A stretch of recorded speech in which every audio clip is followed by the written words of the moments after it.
I'm not gonna lie, I'm not gonna act, I do not expect this myself. Most of you guys never pay attention to the lineup number of specific models, so you may expect this thing, because it was delayed from June, to be number 33, because number 31 is the net 8 unit and number 32 is the net 8 weapons. But unfortunately for you guys, your assumption is wrong. You may expect this thing to be number 33 in the line, but psych! That's the wrong number! What is going on, guys? MJ2005 Gundam here, and today I'm going to be unboxing the high-grade Gundam Tri-H Magnum.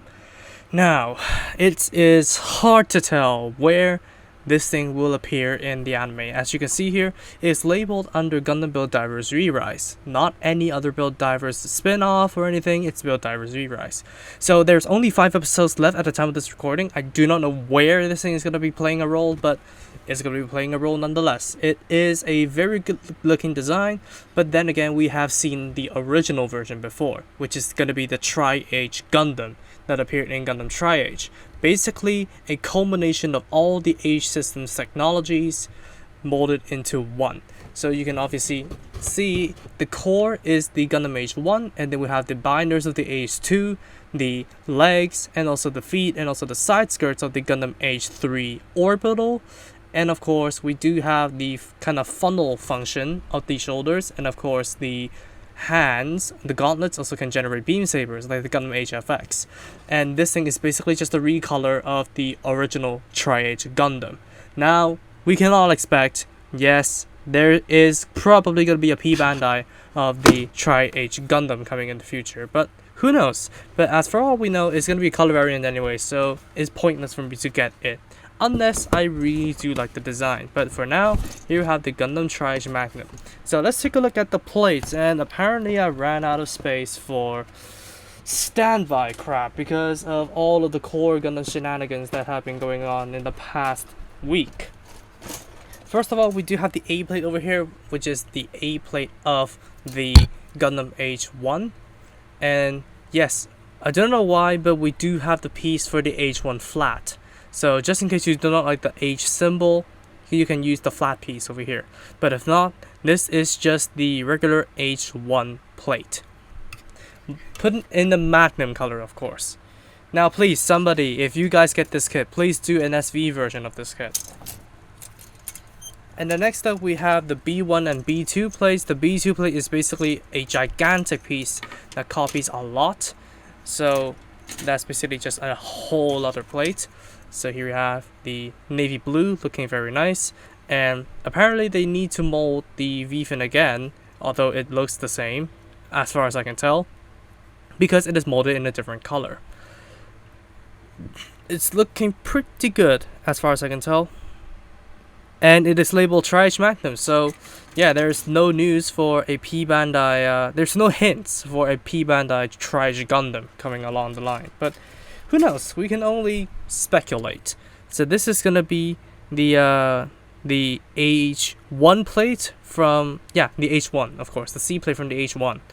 And of course you have all the joints, and of course you have the base of the shield, the DOTS rifle, and all of the hands, which you cannot store because this thing doesn't come with a custom stand from the H series. Unfortunate, but it looks more glossy than I anticipated. Like, yeah, it's a little bit more shiny. I wonder why. Next up, we are gonna have the D1 plates over here with all of this gigantic pieces of effect parts, and of course we do have the stand holder over here to basically use on the slasher, the Tri-Slasher I believe it is called. I am not too familiar with the unit, and the more I look into the capabilities, the more baffled I get. Now, we do have this gigantic gap over here for some stupid reason. I don't know why, maybe because they cannot really think of a way to fill in the gap with all the pieces necessary, or is this gonna be a hint at something else? Who knows? And then here we have the D3 plate. Oh, maybe a weapon set, because this is the D1 and D2 plate. I missed out on that. So yeah, maybe they're gonna cut it right here in the center, and then they're gonna release a weapon set. Who knows? Because the D1 and D2 plate are joined. That is more mystery, but anyways, anywho, here is the D3 plate with the H3 orbital inspired feet, and luckily the feet are filled in, don't worry. And of course, we have a custom spoiler over here. Yes, it sounds like I'm modifying a car. However, this thing does retain a spoiler. If not, it is going to be a custom spoiler with a peg over here. Now, how in the world are you going to use this peg for customization? I don't know, but this is going to be the peg that houses the gigantic sword, which I forgot what it's called. I'm going to bust out the manual in a moment. It's the tri-holder frame, I remember it's called. And over here, we have the E1 plate, which comes with parts of for the tri-holder frame. I do not know where the heck this is, but this does look very interesting. It is also labeled Magnum. And of course, the E2 plate is a replica of this part, the top half. The F1 and F2 plates are next, and the F2 plate is a copy of most of the things. And of course, here we have the hand covers that are not copied, unfortunately. But yeah, extra hand covers, who would say no to that? But yeah, extra pieces of plastic. It's a nuisance to deal with. We have some SB9 beams over here. I wonder why it comes with the short ones. I do not know why, because I don't remember. Like, I have two versions of the H3, both of which can generate beams, the normal and the orbital, and none of which can generate short beams. And the HFX comes with custom beams. So yeah, why are these included? Not really too sure, but of course, options are welcome. But canonically, I can't think of a reason why. And of course, here we have the old school style of bodycats. You have a gigantic sheet. And of course, here you have a sprueless stand over here. The BA0 stand. Very, very nice. Although in clear, I wish it was in clear green. But yeah, why? We cannot get nice things these days. And of course, here we have a sticker sheet over here. Looking pretty hefty. It's a little bit disconcerting. I of course expected the eyes, the sensors, and of course the H symbol, but all of this yellow, it's a little bit worrying to say the least. But it's all down to the build. However, I'm not going to be streaming this build. I have concluded I'm not going to be streaming this build. I really want this thing to be like a wind down from everything that's been going on. If you had checked out my last video, you know what I'm talking about.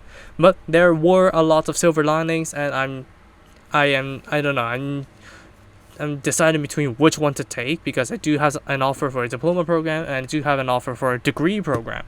And of course I'm going to be taking the degree, but I do not know whether or not my parents support it. But yeah, I want this thing to be a wind down. So I'm not going to be streaming this, I'm sorry, but it's the way it is. I need to heal.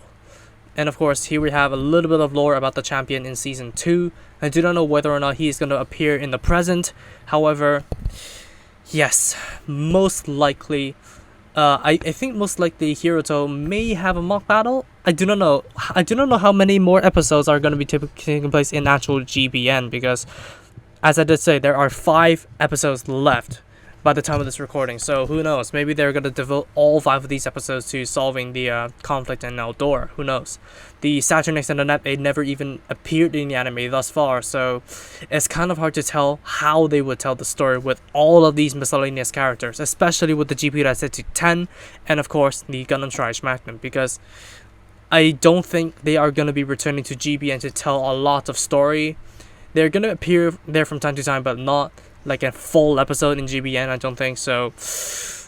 Unless they break the stereotype that anime have to be 25 episodes long, I don't think there is a way in hell that this thing could play a major role in the story. But Build Divers Rira has managed to surprise us many times before, so who knows?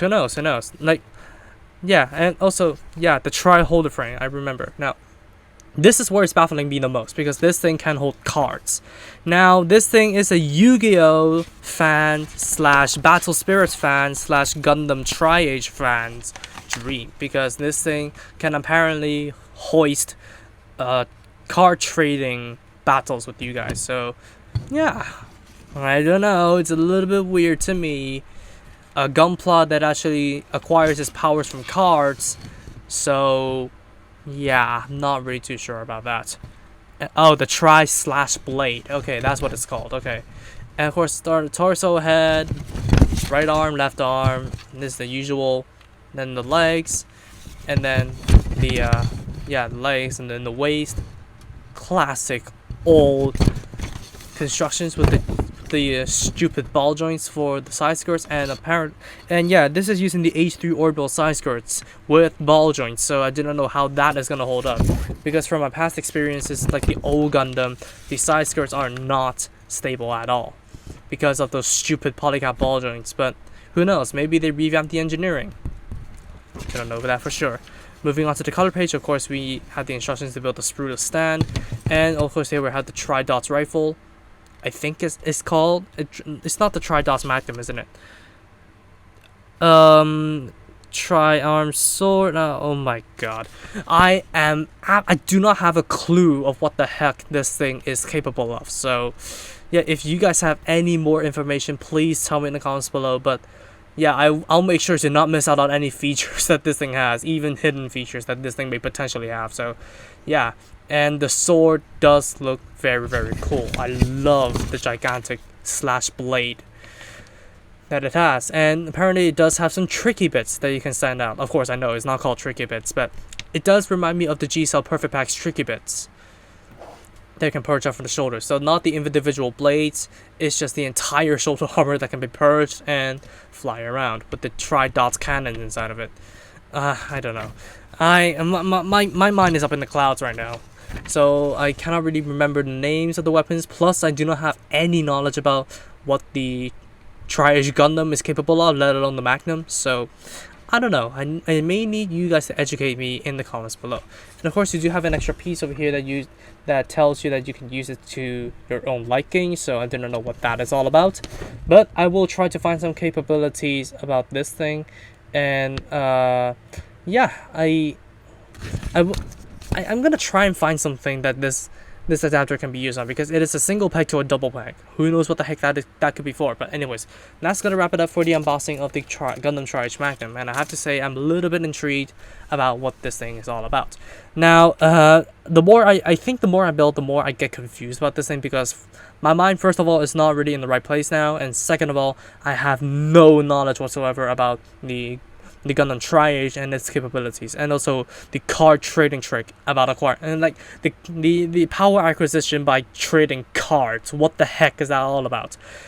Like, I don't know, if you can summon any type of weapon by using a card, I think it's a little bit outlandish even for a Gundam. But I don't know. This thing is confusing to me, but if this thing will appear in the anime, I may know a little bit more about it. But as for now, at this current point in time, I have no idea what the heck this thing is capable of. So yeah, this is going to wrap it up for this unboxing, and I hope to hear from you guys in the comments below, and I'll see you all in the review. Peace.